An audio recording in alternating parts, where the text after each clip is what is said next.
옛날 어느 마을에 한 젊은 부부가 살고 있었어요. 부부는 함께 오래된 고택에서 살고 있었는데 이 집은 대대로 전해져 내려온 소위 저주받은 집이라는 소문이 도는 곳이었어요.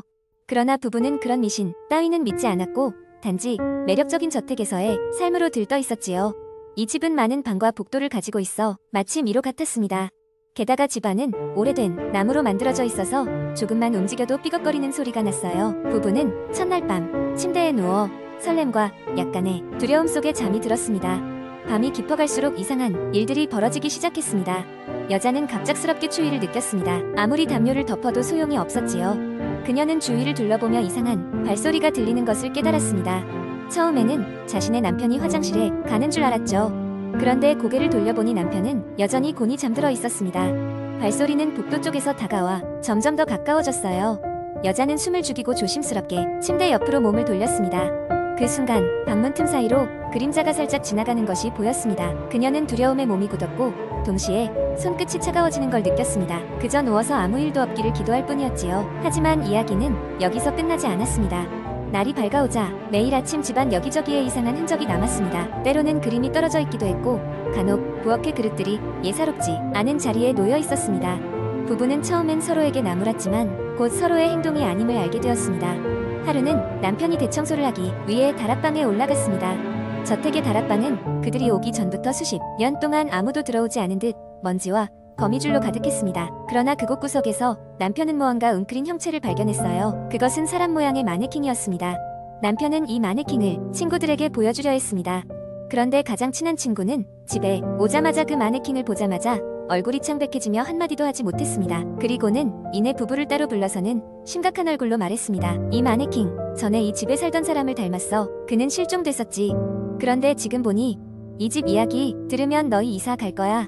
그 밤 부부는 심각하게 이사를 고려하기 시작했습니다. 그리고 그 결심은 결코 꽤 오래 가지 않았습니다. 그날 밤 여자는 또다시 소음으로 깨어났는데 이번에는 확실히 복도에서 무언가 기어오는 소리를 들을 수 있었습니다. 그녀는 남편을 깨울 새도 없이 두려움에 떨며 누워있었지요. 소리는 문 앞에 멈추더니 삐걱거리며 방문이 서서히 열리는 소리가 났습니다. 그 순간 방문 틈으로 어떤 형체가 천천히 방 안으로 들어왔고 여자는 비명을 지르려다 갑자기 몸이 강하게 침대에 눌리는 것을 느꼈습니다. 숨이 막힐 것 같은 공포 속에서 여자는 마침내 눈을 감고 있던 남편을 깨웠습니다. 남편은 눈을 뜨자마자 이상한 발자국 소리와 여자의 비명을 들었습니다. 그 순간 정신이 번쩍 들며 그는 힘겹게 손전등을 켜고 주위를 둘러봤습니다. 깜빡거리는 불빛 속에서 아무것도 없는 방 안이 드러났지만 아직도 차가운 기운은 사라지지 않았습니다. 이후 부부는 그 집을 떠났습니다.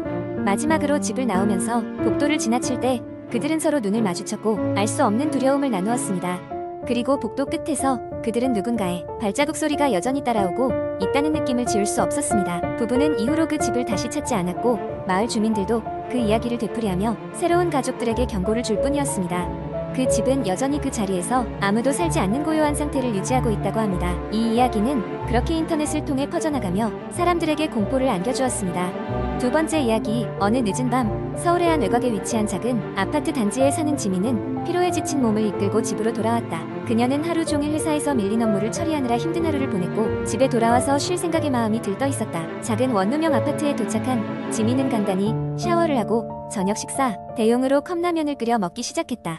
TV 리모컨을 집어 잠시 채널을 돌리던 중 지민은 이상한 뉴스를 접하게 되었다.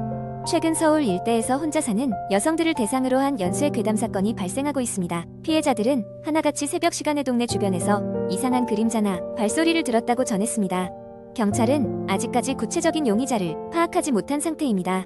지민은 순간 소름이 돋았다. 그녀도 최근 며칠 동안 설명할 수 없는 기분 나쁜 기운을 느꼈기 때문이다. 처음에는 바람소리거나 주변 이웃의 발소리겠지 싶었지만 결코 무시할 수 없는 기분 나쁜 예감이 들었다. 지민은 불안한 마음을 달래려 TV 소리를 크게 틀어놓고 컵라면을 먹기 시작했다. 식사를 마친 후 지민은 전등을 끄고 침대에 누웠다. 피곤했으므로 금방 잠에 들 수 있을 거라 생각했다. 그러나 깊이 잠들기 전 지민은 또 한 번 이상한 소리를 들었다. 이번에는 더 명확하게 들려오는 소리였다.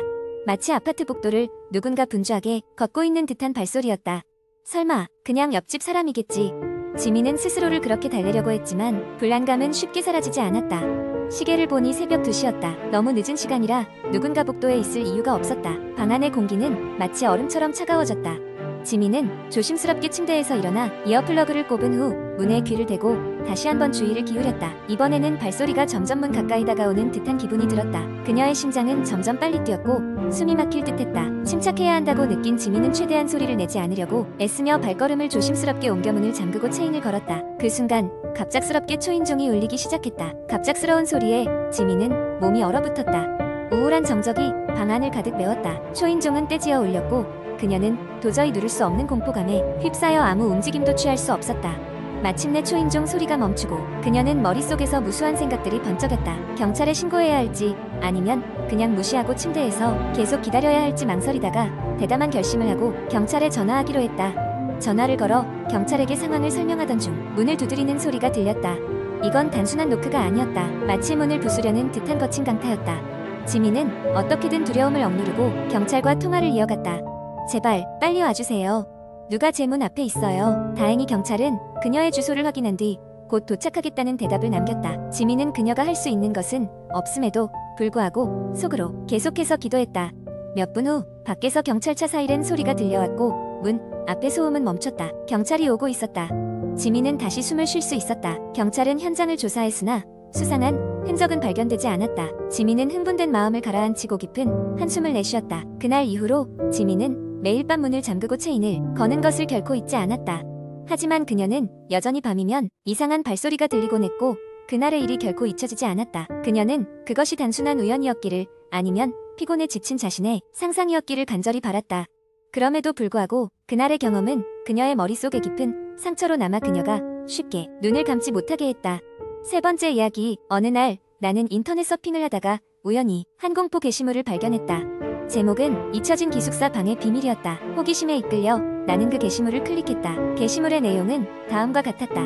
대학교 2학년 때 나는 학교 근처에 오래된 기숙사에 살고 있었다. 이 기숙사는 20년 전 지어진 곳으로 낡고 어딘가 으스스한 분위기를 풍겼다. 하지만 학교와 가까워 많은 학생들이 거주하고 있었다. 나와 룸메이트인 영수는 3층 한가운데 방에 배정받았다. 그 당시 우리 방은 본관 복도 끝에 위치해 있어서 자연스럽게 끝방에 대한 소문을 듣게 되었다. 소문에 따르면 그 끝방은 대략 10년 전부터 아무도 거주하지 않았다고 했다. 이유는 그 방에서 발생한 여러 사건들 때문이었다고 한다. 이전에 그 방에 살던 학생들이 하나같이 심각한 악몽을 꿨고 가위에 눌리는 경험을 했다고 했다. 어떤 학생은 방을 옮기고 나서야 비로소 정상적인 생활로 돌아갈 수 있었다고 증언했으며 결국 그 끝방은 폐수되었다.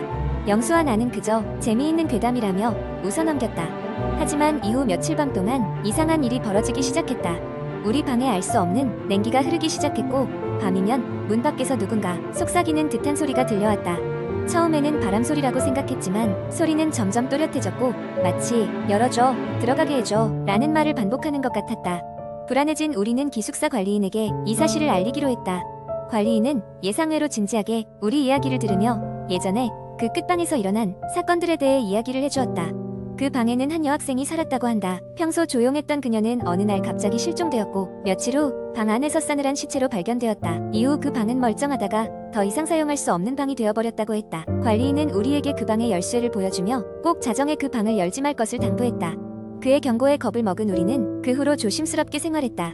하지만 그날 밤 호기심을 참지 못한 영수가 끝방 앞에서 귀를 기울이는 모습을 나는 발견했다. 그리고 동시에 나는 그 문을 열어보고 싶다는 충동에 휘말려 들고 말았다. 자정이 되자마자 우리는 끝방 앞에 섰다. 관리인의 경고가 머릿속에 맴돌았지만 묘한 호기심과 어딘가에 이끌리는 기분의 우리는 결국 문을 열어버렸다. 아무도 없는 것처럼 보였던 방 아니었지만 순간 차가운 공기가 우리 이를 통과했다. 그리고 그때였다. 복도에 있던 전구가 번쩍이며 꺼졌고 방 안에서 긴 머리카락으로 얼굴을 가린 형체가 천천히 나타났다. 우리는 비명을 지르며 산산이 달아났다. 그 후로 우리는 그 방 근처에 가지 않았다. 우리가 그날 밤 보았던 것이 무엇이었는지 그리고 왜 그 방이 폐수되어야 했는지를 완전히 알게 되었기 때문이다. 이후 기숙사는 리모델링으로 인해 없어졌고 그 방의 존재도 점점 잊혀져 갔다. 하지만 가끔씩 그 기숙사를 기억하는 이들이 조금씩 이야기를 꺼내며 인터넷 게시판 어딘가에 그때의 공포스러운 경험이 다시 떠올려지곤 한다. 이상한 이야기였지만 어쩐지 몰입하게 만드는 무언가가 있었다. 그 글을 다 읽고 나서 방에 혼자 있는 것이 어딘가 으스스하게 느껴졌다. 그날 밤 나는 이상하게도 불길한 꿈을 꾸며 잠에서 깼다. 그리고 문득 인터넷의 공포 이야기를 더 이상 함부로 클릭하지 않겠다고 생각했다.